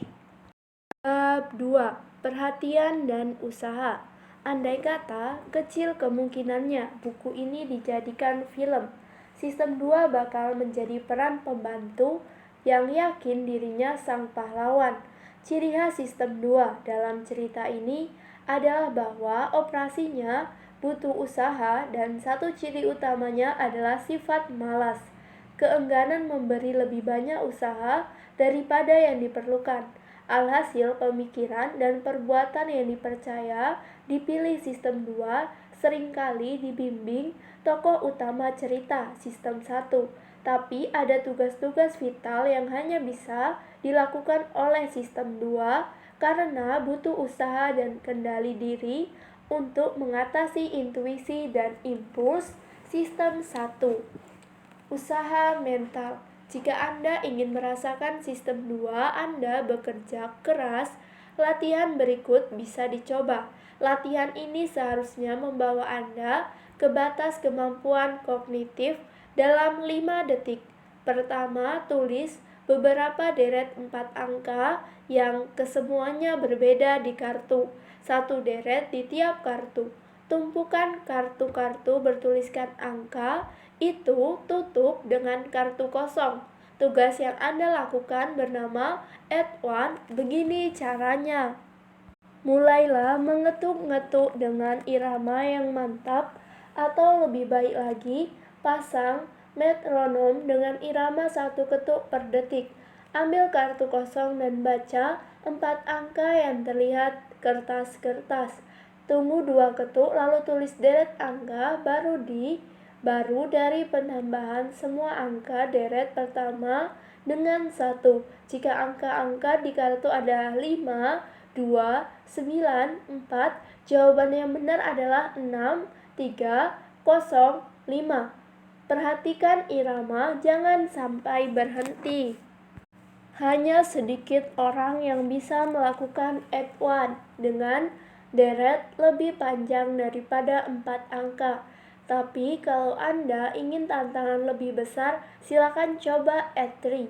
Jika Anda ingin tahu apa yang tubuh Anda lakukan ketika akal budi Anda sibuk bekerja, Siapkan 2 tumpuk buku di atas meja yang kukuh, taruh kamera video di atas satu tumpukan, dan sandarkan dagu Anda di tumpukan lainnya. Nyalakan kamera video dan pandangi lensa kamera selagi Anda melakukan at-1 atau at-3. Nanti Anda akan lihat perubahan ukuran pupil Anda menunjukkan seberapa keras Anda bekerja. Saya sendiri punya riwayat panjang dengan tugas at-1 pada awal karir. Saya menghabiskan 1 tahun di University of Michigan sebagai tamu di laboratorium yang mempelajari hipnosis.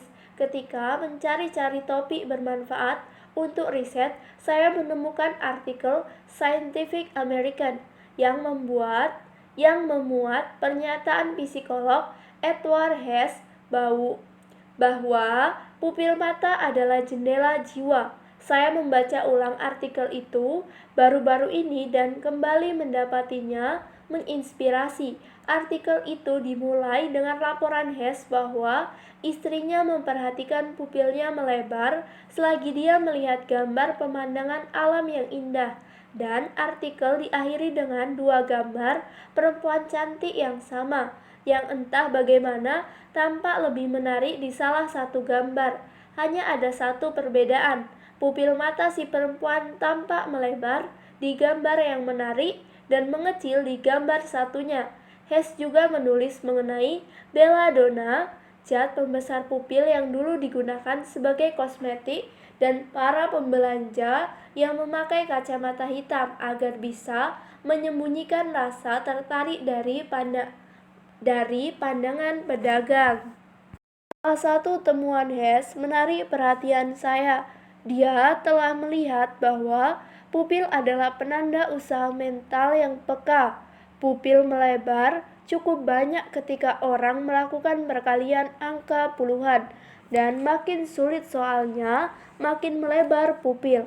Pengamatan Hess menunjukkan bahwa tanggapan terhadap usaha mental berbeda dengan rangsangan emosional.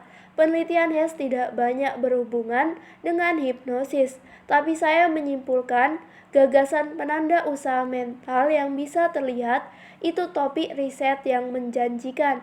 Seorang mahasiswa pasca sarjana di lab, Jackson Beatty, sama antusiasnya dengan saya, dan kami pun mulai bekerja.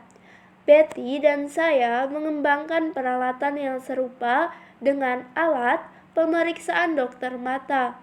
Peserta percobaan menyandarkan kepala di alas, dagu dan dahi serta memandangi kamera sambil mendengarkan informasi rekaman dan menjawab pertanyaan sambil diiringi rekaman detak metronom. Tiap detak memicu cahaya inframerah yang menyala tiap detik untuk memotret. Pada akhir sesi percobaan, kami langsung memproses film foto, menayangkan gambar pupil di layar, dan mengukur dengan penggaris. Metodenya cocok untuk peneliti muda yang tak sabaran. Kami langsung mengetahui hasil percobaan dan hasilnya selalu jelas. Betty dan saya berfokus pada tugas-tugas berirama seperti at-1 saat kami bisa mengetahui dengan pasti apa yang ada di akal budi subjek tiap waktu. Kami merekam penyebutan rangkaian angka mengiringi detak metronom dan memerintahkan subjek mengulang atau mengubah angka-angka itu satu demi satu, mengambil sambil melanjutkan irama yang sama. Tak lama kemudian kami mendapati bahwa ukuran pupil beragam pada tiap detik, mencerminkan perubahan tuntutan tugas. Bentuk grafiknya V terbalik, seperti Anda alami sendiri kalau mencoba at-1 atau at-3. Usaha meningkat bila mendengar makin banyak angka, mencapai puncak yang nyaris tak tertahankan selagi Anda bergegas menghasilkan rangkaian hasil perubahan selama dan sesudah jeda, serta rileks sejenak selagi Anda mengeluarkan isi ingatan jangka pendek Anda. Data pupil berkorespondensi persis dengan pengalaman subjektif. Rangkaian lebih panjang selalu menghasilkan pelebaran pupil lebih banyak. Tugas mengubah rangkaian memperbesar usaha dan puncak ukuran pupil bersamaan dengan puncak usaha. At1 dengan 4 angka menyebabkan pelebaran lebih besar daripada tugas mengingat 7 angka untuk diucap. At3 yang jauh lebih sukar adalah tugas terberat yang pernah saya amati. Dalam 5 detik pertama, pupil melebar sampai sekitar 50% dari luas aslinya dan denyut jantung naik sampai 7 kali per menit. Itulah sekeras-kerasnya orang bisa berusaha. Mereka menyerah kalau diminta lebih keras lagi. Ketika kami memberikan lebih banyak angka daripada yang bisa diingat kepada para subjek, pupil mereka berhenti melebar atau malah menyusut. Kami bekerja selama beberapa bulan di ruang bawah tanah yang luas. Tempat kami memasang sistem closed circuit yang menayangkan gambar pupil subjek di layar di koridor. Kami juga bisa mendengar apa yang sedang terjadi di laboratorium. Diameter pupil yang ditayangkan sekitar 30 cm. Melihatnya melebar dan menyempit ketika peserta percobaan sedang bekerja adalah tayangan yang menarik bagi para tamu lab kami. Kami asik membuat para tamu terkesan dengan menunjukkan kemampuan kami mengetahui kapan peserta percobaan menyerah melakukan satu tugas. Selama melakukan perkalian luar kepala, pupil normalnya membesar dalam beberapa detik dan terus melebar selama perkalian masih dilakukan. Pupil langsung menyempit ketika jawaban ditemukan atau peserta menyerah. Selagi menonton di koridor, kami kadang mengejutkan si pemilik pupil dan tamu-tamu kami dengan bertanya, "Kenapa kamu barusan berhenti bekerja?" Jawaban dari dalam lab biasanya, "Kok tahu?" Yang kami jawab, "Kami punya jendela ke jiwamu." Pengamatan santai dari koridor kadang sama informatifnya dengan percobaan formal. Saya mendapat penemuan penting sewaktu sedang mengamati pupil seseorang perempuan pada waktu istirahat antara dua tugas. Dia terus menyenderkan dagu di alas sehingga saya dapat melihat gambar matanya selagi dia mengobrol biasa dengan pelaku percobaan. Saya kaget melihat pupilnya tetap kecil dan tidak terlihat membesar selagi dia berbicara dan mendengar.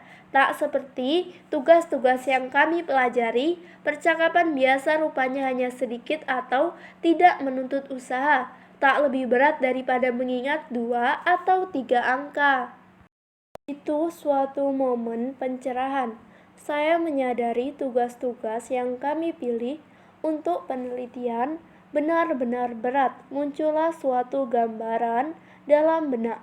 Kehidupan mental, sekarang saya bakal menyebutnya kehidupan sistem 2. Normalnya dilakukan dengan irama, seperti berjalan santai, kadang disela berlari kecil, dan sesekali lari cepat. At1 dan At3 itu lari cepat dan mengobrol santai itu berjalan biasa. Kami mendapati bahwa orang kalau mentalnya sedang berlari bisa menjadi efektif buta. Para penulis The Invisible Gorilla membuat gorila tak terlihat dengan membuat para pengamat sangat sibuk menghitung operan bola. Kami melaporkan contoh kebutaan yang kurang dramatis dalam At1. Subjek-subjek kami melihat serangkaian huruf yang berkelebat selagi mereka bekerja. Mereka diberitahu untuk mengutamakan tugas, tapi juga diminta melaporkan sesudah tugas dengan angka selesai. Apakah huruf K pernah muncul dalam percobaan? Temuan utamanya adalah kemampuan mendeteksi dan melaporkan huruf sasaran berubah dalam 10 detik percobaan. Para pengamat hampir tak pernah melewatkan K yang diperlihatkan pada awal atau dekat akhir tugas At1, tapi mereka melewatkan sasaran pada hampir separuhnya dari total pengulangan ketika usaha mental sedang tinggi-tingginya. Walau kami punya foto mata mereka memelototi sasaran, grafik kegagalan deteksi mengikuti pola V terbalik seperti perubahan ukuran pupil.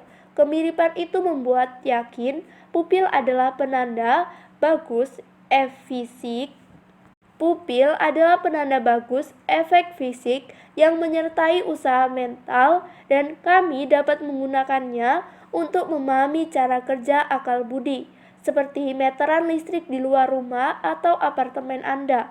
Pupil menunjukkan laju pemakaian energi mental. Analoginya lebih dalam lagi. Penggunaan listrik Anda bergantung pada apa yang mau Anda lakukan, entah menerangi ruangan atau memanggang sepotong roti. Kalau Anda menyalakan lampu atau alat atau pemanggang roti, peralatan listrik itu menarik energi yang diperlukan, tapi tidak menarik lebih banyak dari itu. Begitu juga kita memutuskan apa yang mau dilakukan, tapi kita hanya sedikit mengendalikan usaha untuk melakukannya. Anggaplah kepada Anda diperlihatkan 4 angka, misalnya 9462 atau 9462, dan diberitahu bahwa Anda harus mengingatnya selama 10 detik atau nyawa Anda melayang. Biarpun sangat ingin hidup, Anda tak bisa mengerahkan lebih banyak usaha dalam tugas itu dibandingkan kalau Anda berusaha melakukan transformasi etri pada angka-angka yang sama. Sistem 2 dan rangkaian listrik di rumah Anda sama-sama punya kapasitas terbatas, tapi tanggapannya berbeda terhadap kelebihan beban. Sekring putus atau kebutuhan listrik melebihi jatah, sehingga semua aliran listrik ke berbagai peralatan mati. Sementara itu tanggapan terhadap kelebihan beban mental bersifat selektif dan presisi. Sistem 2 melindungi kegiatan terpenting supaya tetap menerima perhatian yang dibutuhkan. Kapasitas sisa dibagi sedikit demi sedikit ke tugas-tugas lain. Dalam percobaan gorila versi kami memerintahkan peserta memberi prioritas pada tugas angka. Kami tahu mereka mengikuti perintah karena waktu kemunculan sasaran visual tak berpengaruh terhadap tugas utama. Jika huruf yang ditanyakan muncul ketika perhatian sedang paling banyak tersita, subjek tak melihatnya. Ketika tugas pengubahan angka tidak seberapa berat, deteksi huruf menjadi lebih baik. Penjatahan perhatian yang canggih itu telah diasah oleh sejarah evolusi yang panjang, menghadapi dan menanggapi ancaman paling berbahaya atau kesempatan paling menjanjikan dengan cepat, membantu peluang untuk lestari, dan kemampuan itu jelas tak terbatas pada manusia saja. Pada manusia modern pun, sistem 1 mengambil alih dalam keadaan darurat dan memberi prioritas total pada tindakan melindungi diri. Bayangkan Anda menyetir mobil yang tanpa terduga selip karena melindas genangan minyak yang besar. Akan Anda dapati bahwa Anda menanggapi ancaman sebelum menyadari ancaman itu sepenuhnya. Betty dan saya bekerja sama hanya selama 1 tahun, tapi kolaborasi kami berpengaruh besar pada karir kami sesudahnya. Betty kemudian menjadi pakar utama pupilometri kognitif, sementara saya menulis buku berjudul Attention and Effort yang sebagian besar didasarkan pada apa yang kami pelajari bersama dan riset lanjutan yang saya lakukan di Harvard pada tahun sesudahnya. Kami belajar banyak mengenai akal budi yang sedang bekerja yang saya sekarang sebut sistem 2, dari mengukur pupil dan berbagai tugas. Selagi Anda makin menguasai suatu tugas, tuntutan energi bagi tugas itu berkurang.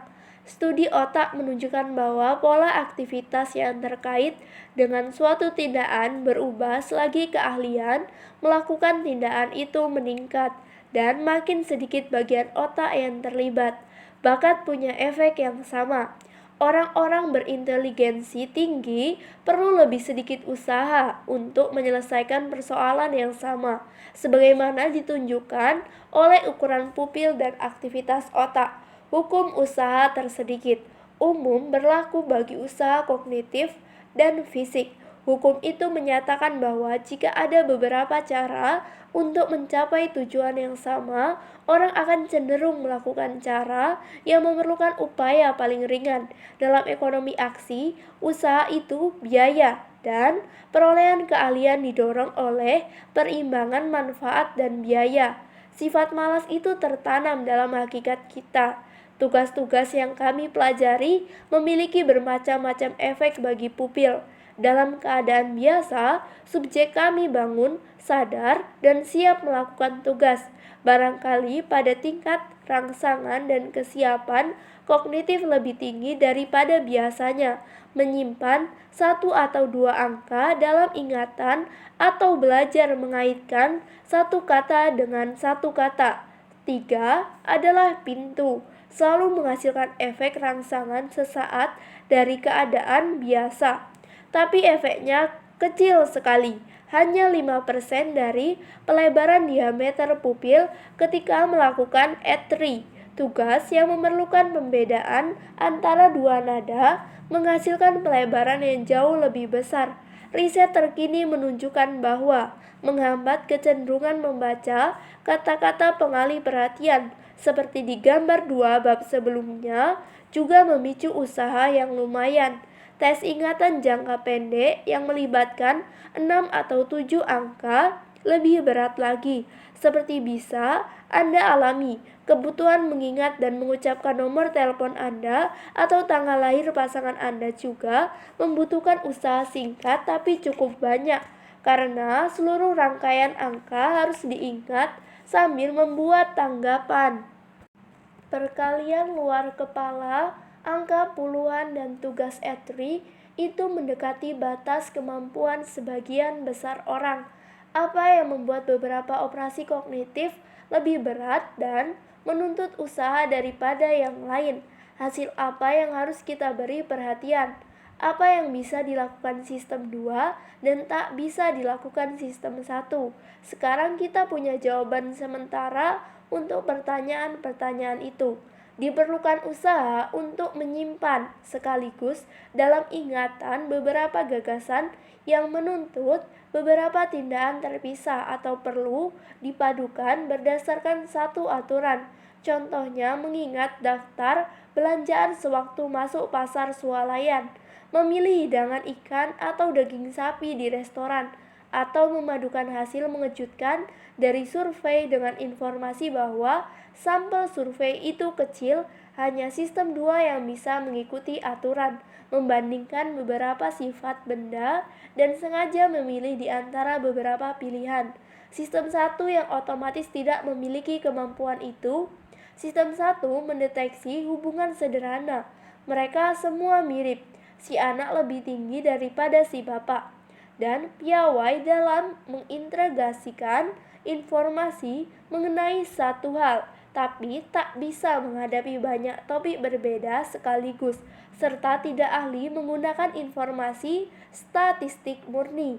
Sistem 1 akan mendeteksi bahwa seseorang yang dijabarkan sebagai jiwa lembut dan rapi butuh keteraturan dan struktur serta menggemari perincian, menyerupai pustakawan tapi memadukan intuisi itu dengan pengetahuan mengenai kecilnya jumlah pustakawan adalah tugas yang hanya bisa dilakukan sistem 2. Jika sistem 2 tahu cara melakukannya, yang hanya berlaku untuk segelintir orang. Satu kemampuan penting sistem 2 adalah menjalankan set tugas. Sistem 2 bisa memprogram ingatan untuk mematuhi suatu perintah yang menutupi tanggapan karena kebiasaan. Coba perhatikan yang berikut. Hitung jumlah huruf F di halaman ini. Itu bukanlah tugas yang Anda pernah lakukan dan tidak akan Anda lakukan secara alami, tapi sistem 2 Anda bisa melakukannya. Memang butuh usaha untuk menyiapkan diri melakukan tugas itu, juga untuk melaksanakannya, tapi Anda akan bisa melakukannya dengan lebih baik kalau berlatih. Para psikologi berbicara mengenai kendali eksekutif untuk menjabarkan pelaksanaan dan penghentian set tugas, dan para ahli neurosains telah mengenali bagian-bagian utama otak yang melakukan fungsi eksekutif. Salah satu bagian tersebut terlibat kalau ada konflik yang harus diselesaikan. Bagian lainnya adalah daerah prefrontalis otak yang berkembang lebih maju pada manusia ketimbang pada primata lain dan terlibat dalam operasi yang kita kaitkan dengan inteligensi. Sekarang anggaplah di akhir halaman Anda mendapat perintah lain. Hitung semua tanda koma di halaman berikut. Tugas itu akan lebih berat karena Anda akan harus mengalahkan kecenderungan yang baru didapat untuk memusatkan perhatian ke huruf F. Salah satu penemuan penting para psikolog kognitif adalah bahwa beralih dari satu tugas ke tugas lain itu membutuhkan usaha, terutama kalau ada tekanan waktu. Keperluan peralihan cepat adalah salah satu alasan E3 dan perkalian luar kepala itu sukar. Untuk melakukan tugas E3, Anda harus mengingat sekaligus beberapa angka dalam ingatan kerja, mengaitkan masing-masing angka dengan operasi tertentu. Beberapa angka berbaris untuk diubah, satu angka sedang diubah dan lainnya yang sudah diubah diingat kembali untuk dilaporkan. Tes ingatan kerja modern menuntut individu beralih bolak-balik antara dua tugas yang sama-sama menuntut mengingat hasil satu operasi sambil melakukan operasi lain. Orang yang pandai melakukan tes itu cenderung mendapat hasil baik pada tes inteligensi umum. Namun kemampuan mengendalikan perhatian bukan sekedar ukuran inteligensi.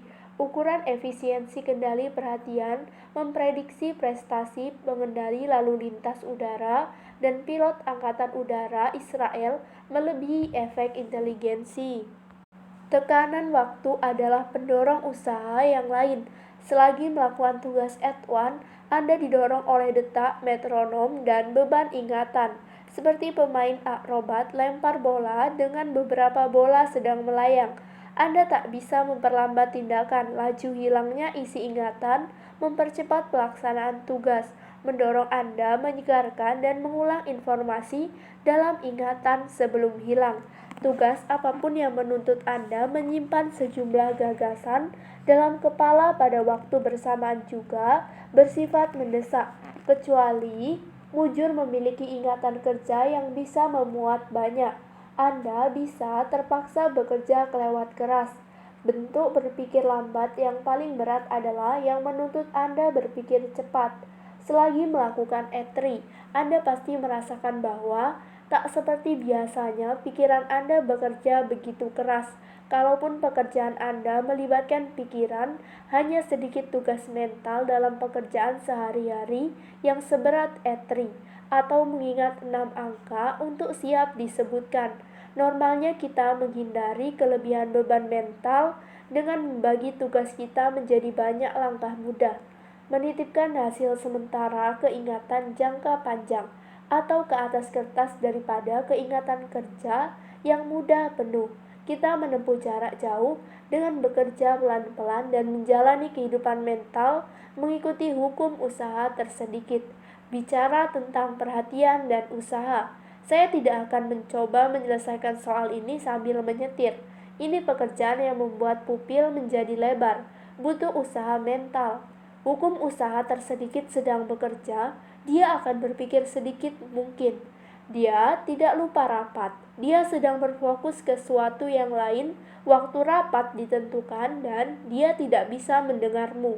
Yang langsung muncul dalam kepalaku itu intuisi dari sistem 1. Aku harus mulai lagi dan sengaja mencari dalam ingatanku.